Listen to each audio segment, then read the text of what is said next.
Pessoal, ontem o Palmeiras enfrentou o Atlético Mineiro pela primeira rodada do Campeonato Brasileiro de 2026 e empatou pelo placar de 2-2 lá na Arena MRV. Eu acredito que eu tenho algumas coisas importantes para falar a respeito desse jogo, algumas coisas negativas, né? Porque é só para não perder o costume. Eu sei que muita gente trata nós que somos críticos do time como amendoins, como ingratos ou coisa do tipo. Mas não tem como a gente fechar os olhos para algumas situações que acontecem, né, dentro do Palmeiras e dentro dos jogos. A começar pela escalação. Primeiro, Murilo e Piquerez. Murilo e Piquerez são dois jogadores que não têm, há pelo menos 2 ou 3 anos, condições de vestirem a camisa do Palmeiras como titulares. São jogadores assim que devem muito. O Piquerez ontem fez uma partida ridícula do início ao fim, do primeiro momento em que ele pega na bola até o último toque dele na bola dentro de campo. É uma partida ridícula, com e sem a bola, errando domínio simples, errando passe simples, tentando cruzamentos e viradas de jogo e errando, comprometendo muito a fase ofensiva do time, comprometendo muito a fase defensiva da equipe também. Teve um lance ali no primeiro tempo que ele vai tentar dividir com o Hulk, e aí talvez eu esteja sendo meio injusto, né? Porque o Hulk é um jogador muito forte, né? Mas, enfim, parecia que o Hulk estava dividindo a bola com uma criança, né? Que o Piquerez não conseguiu nem incomodar o Hulk. O Hulk não precisou usar 10%, né, da sua super força, né? Da sua incrível força, né? Pra derrubar o Piquerez. Enfim, é um jogador que deve muito há bastante tempo. Desde 2023 ele não joga futebol. Depois daquela lesão que ele teve ali em 2024, o futebol dele sumiu de vez, morreu de vez. É um jogador que mostra, com o passar do tempo, que não tem mais condições de ser titular do Palmeiras. E o Murilo é outro que vem em queda livre, principalmente após a lesão dele no Mundial contra o Inter Miami. Ele já vinha mal antes. Depois dessa lesão, parece que as coisas pioraram 100%. O erro dele no lance do primeiro gol, a furada de bola, é injustificável, né? Não dá para um jogador que atua num clube igual o Palmeiras, na primeira divisão, que recebe o que recebe, que tem a estrutura que tem para treinar, cometer um erro tão grosseiro desse, né? Enfim, Marlon Freitas e Andrés Pereira como dupla de volantes. Marlon de 5 e Andrés de 8. São dois erros para mim. A defesa do Palmeiras, o sistema defensivo do Palmeiras já é um sistema defensivo que há tempos enfrenta problemas. A gente fala que a defesa do Palmeiras é uma peneira e não é à toa. E aí você tem Marlon de 5 e Andrés de 8, os seus dois meio-campistas mais defensivos, porque a gente tem que lembrar, eles são ótimos com a bola no pé. Só que o Palmeiras não fica o tempo inteiro com a bola sob seus domínios. Aliás, é uma característica do Abel não ter tanta posse de bola. Então esses jogadores eles acabam sendo exigidos na fase defensiva. E aí é um problema você ter Marlon de 5 e Andreas de 8, porque são dois jogadores de meio-campo que não têm intensidade na marcação, que não têm assim condições de realizar as coberturas, os movimentos necessários para uma dupla de volante, né? Então, a defesa do Palmeiras que já é exposta, a tendência é que fique mais ainda com essa dupla no meio-campo, né? E é incrível, né, que aconteceu algo que vem ocorrendo já faz tempo no Palmeiras, que é o jogador da base entrar, jogar bem e desaparecer. Que é o caso do Pacheco. Eu acredito que o melhor jogo do Palmeiras no ano tenha sido com ele de titular contra o Mirassol, e depois disso ele sumiu do time. E a gente vê como esse time do Palmeiras, o clube hoje, é uma grande mentira, é uma falta de transparência com o torcedor. Porque saíram notícias, informações de que o Pacheco seria a grande aposta do Abel nesse início de ano para a camisa 5, né? E o menino simplesmente parou de jogar. O Abel prefere usar o Marlon improvisado de 5 do que dar uma sequência para o jogador. O Larson é outro também que estava jogando bem e sumiu do time.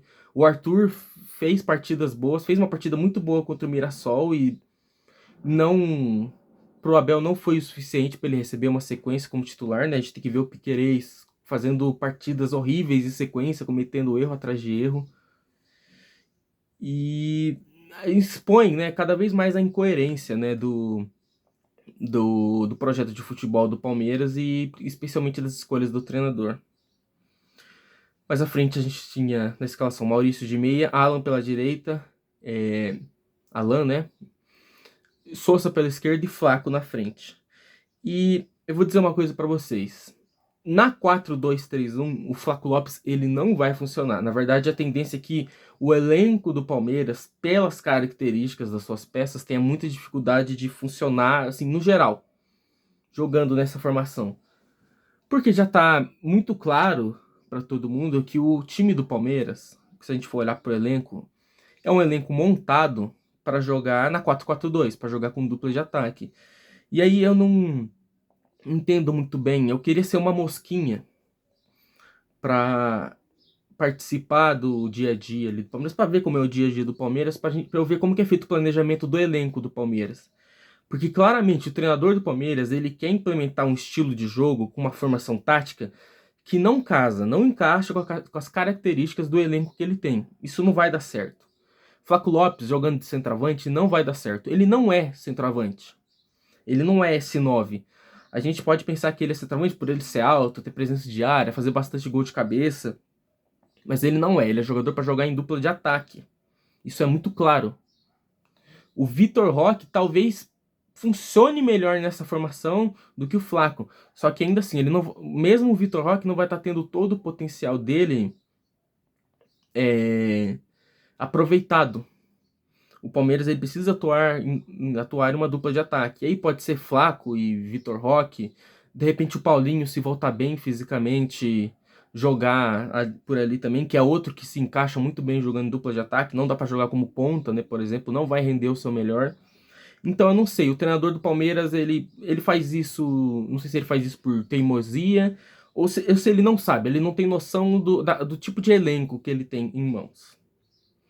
Falando sobre o jogo, é um primeiro tempo em que o Palmeiras começa relativamente bem posicionado, tentando fazer uma marcação, ao meu ver, mais por zona, que a gente sabe que se tornou uma característica do Palmeiras com o Abel, marcação com perseguições individuais e perseguição individuais bem longas, uma coisa que eu acho completamente arcaica e ultrapassada.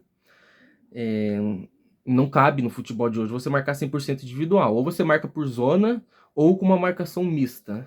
Eu achei que no primeiro momento, no jogo de ontem, no primeiro tempo, o Palmeiras tentava marcar um pouco mais misto. A gente via o Gomes e o Murilo saindo da área para fazer perseguição individual, especialmente no Hulk. O Murilo é incrível. O Murilo pode estar na fase que for. Parece que o jogo dele encaixa muito bem com o do Hulk. E o Palmeiras se posicionava bem na marcação. O time do Galo também é um time muito fraco, é um time desorganizado, é um time que parece que, mais uma vez, vai ter mais um ano ruim, que não vai conseguir ir muito além de um meio de tabela no Campeonato Brasileiro. O trabalho do São Paulo parece não evoluir muito, né? E eu não sei qual que é a justificativa para o Galo buscar o São Paulo em pleno 2025, 2026, né? Enfim, é a criatividade dos diretores de futebol aí do Brasil. O time do Galo muito fraco, a gente percebia isso, tinha muita dificuldade para jogar, para sair jogando. O Palmeiras nem precisava fazer uma super marcação lá na frente para complicar a vida do Galo.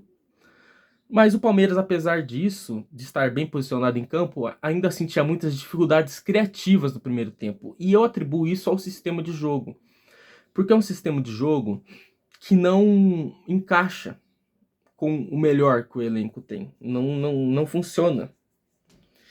O Palmeiras na 4-3-3, 4-2-3-1, com os jogadores que tem, não vai render. Não adianta o Abel insistir. Não vai funcionar, não vai dar certo. Sousa ontem fez uma partida muito fraca, muito limitada, perdeu chance de gol, muita dificuldade de dar prosseguimento nas jogadas.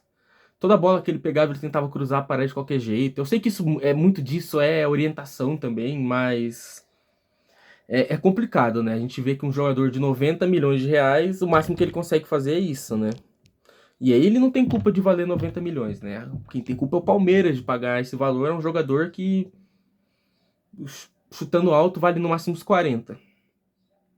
Enfim, o Palmeiras ele acha o primeiro gol na bola parada, né? Na cobrança do Andrés.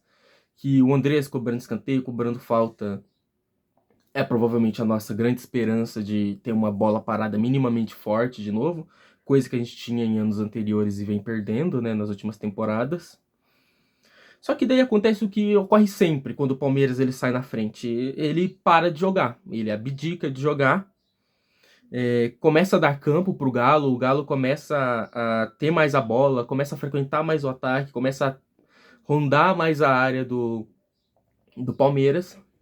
E aí vem o primeiro gol, que é assim, é um gol de churrasco, né? Vamos falar a verdade. O Palmeiras ontem tomou 2 gols de churrasco. A bola vem na direita, lado esquerdo da defesa do Palmeiras, sem nenhuma marcação, né? Porque o Piquerez é o homem invisível, né? Ele não existe dentro de campo. Ele não sei qual que é a função do Piquerez no time do Palmeiras. O cruzamento sai por aquele lado com muita facilidade. O Murilo dá uma furada digna de um jogador, não é nem amador, é um jogador juvenil que tá aprendendo a jogar bola. A bola sobra pro Vitor Hugo, ele chuta. E a gente tem ali a falha do Carlos Miguel. Para mim é indiscutível que ele falhou. Eu não vou pedir a cabeça dele igual muitos estão fazendo, mas o Palmeiras estava ciente do jogador, do perfil de jogador que buscou quando contratou o Carlos Miguel. É um bom goleiro, ele tem muito potencial, só que é um goleiro que está num processo de evoluir. É um goleiro que quando o Palmeiras buscou tinha 40, menos de 40 jogos como profissional. Então é óbvio que ele vai oscilar, é óbvio que ele vai ter dificuldades. E é um goleiro que tem 2,4 metros de altura. Então, bola rasteira para ele é um terror. Bola rasteira, a maioria, a chance dele tomar é muito grande. Então, se o Palmeiras pelo menos tivesse uma defesa minimamente protegida, poderia dar para esse goleiro uma segurança maior. Só que toda hora tem alguém do time adversário livre para finalizar dentro da área, né? Então não tem como culpar muito o jogador. Mas para mim falhou no primeiro gol, no gol impedido também ele erra. E aliás tem um detalhe sobre esse gol impedido que eu quero falar que é absurdo. Enfim, o jogo desce empatado pro intervalo, na volta do segundo tempo, acontece algo que muita gente fala, mas é preciso ser repetido. O Palmeiras ele não consegue ter constância dentro da partida. Você vê que o primeiro tempo do Palmeiras, se não foi bom, me pareceu minimamente coerente taticamente. No segundo tempo isso sumiu. Você não sabia se o Palmeiras estava jogando em transição, se o Palmeiras estava jogando com a bola, se o Palmeiras queria atacar, se o Palmeiras queria defender. Qual que era a proposta de jogo do Palmeiras no segundo tempo? Não consigo apontar, não consigo dizer. E o time do Palmeiras é assim. Se ele faz o primeiro tempo bom, o segundo é ruim. Se ele faz o primeiro tempo ruim, o segundo é bom. Ou ele começa ruim e termina pior. Ele não consegue fazer 90 minutos bons, com constância. Não dá. Não consegue fazer 90 minutos minimamente coerentes. Então, quando você está lá assistindo o Palmeiras jogar e você vê o Palmeiras sendo minimamente coerente, pode ter certeza, no segundo tempo isso vai se perder. E não é a primeira vez que isso acontece. É uma dificuldade tática que o time tem de se manter dentro da partida. Lúcido, se manter lúcido dentro da partida. E aí o Galo acha o segundo gol, que é o gol do Coelho, que estava impedido, né? Só que assim, é assustador o posicionamento defensivo do Palmeiras no lance desse gol. Vocês que usam o Twitter, vocês devem ter visto, né? Tá o Kelvin aqui, o Piquerez aqui, e o Murilo e o Gomes à frente do círculo central, marcando ninguém. Ou seja, tem um buraco na defesa. A desorganização é tanta que um único jogador, o Coelho, consegue bater 4 do Palmeiras e sair na cara do gol para fazer o gol. Então, quando eu vi o lance assim no replay, o Kelvin tendo que correr no meio da defesa para marcar o Coelho, eu fiquei até confusa, não entendi o que aconteceu. Só que esse lance, essa foto, essa tomada aérea, mostra o tamanho da bagunça que estava a defesa do Palmeiras naquele momento. O Gomes e o Murilo bem à frente do círculo central, sem marcar ninguém. Marcando o amigo imaginário deles. Só pode ser, porque não marcavam ninguém. E aí o Palmeiras toma um gol que é um gol de churrasco também. Posicionamento defensivo de churrasco da defesa do Palmeiras. Sorte nossa que foi anulado. O gol que vale mesmo do Galo, que é o gol contra do Kelvin, é complicado, né? A gente falar do Kelvin, porque É um jogador que chegou com muita expectativa. Eu, pelo menos, acreditava muito que o Kelvin poderia jogar bem na lateral direita do Palmeiras. Só que ele simplesmente não se encontra. Ele não consegue se encontrar como jogador do Palmeiras. Ele não entrega nada na parte ofensiva, ele não entrega nada na defesa.